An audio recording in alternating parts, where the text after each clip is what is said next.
Hi, my name's Andy. I'm one of the wine specialists based here at the Waitrose in John Lewis, Oxford Street. Today I've been trying with my colleagues and I thought I'd share with you my impressions of Máté's Brunello de Montalcino 2015. 2015 is the stellar vintage in living memory in Brunello, the most highly rated vintage in the last 50 years according to the local winemakers, and Máté are one of the top producers. They're an organically run estate, 6.5 hectares, so quite small, next door to Angelo Geiger, which shows how highly regarded their terroir is considered.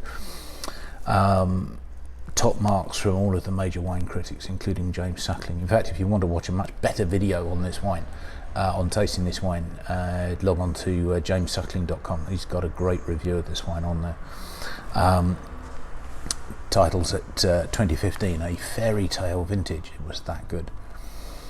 The wine is made quite traditionally in a combination of stainless steel and oak with pump over and press down on the cap. It's aged 2.5 years in a combination of new French Allier oak barrique and old oak tonneau, so a blend of the old and new approach in that. 100% Sangiovese, as all Brunello must be. They're very strict about that. So onto the wine itself. It's not hugely deep in colour. I mean, it's an honest Sangiovese. It's not too dark. There's a hint of brick red at the rim, despite this wine's relative youth. 2.5 years in oak will do that to you.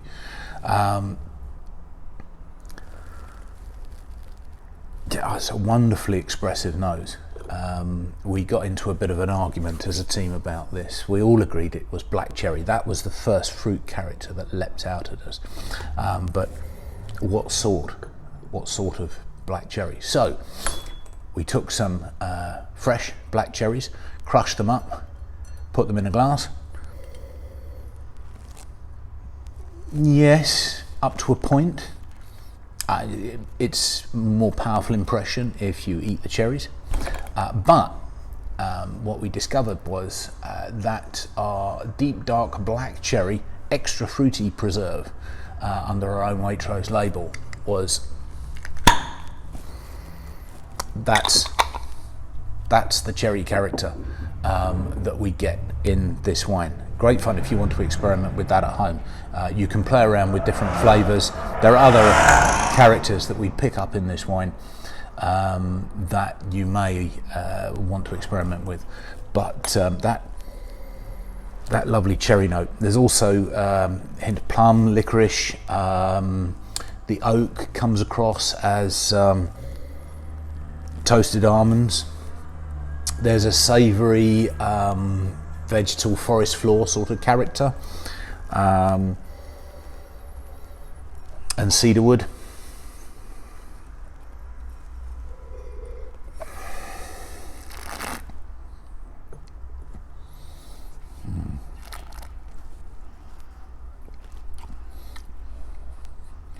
Plenty of masses, in fact, of tannin, but they're relatively soft, quite tame tannins. This is very approachable now, but the combination of tannin and acidity and the concentration of fruit in this wine, I suspect this will age spectacularly well. I'd consider cellaring this for 10, 15, even 20 years. This, as I say, is the most highly regarded vintage in living memory, and really could turn out to be a superb wine once cellared properly. That rich black cherry character on the palate, inescapable, and then long finish with one of my colleagues described it as a creme brulee character, and of course we then had to open a creme brulee and sniff and pass a spoon round, and I'm not going to do that now because we finished the creme brulee, but it's a lovely wine, absolutely lovely. 40 quid with a penny's change, but honestly it's one of those wines that will repay cellaring. It is delicious, it's very approachable now. but I think it's worth every penny of the asking price.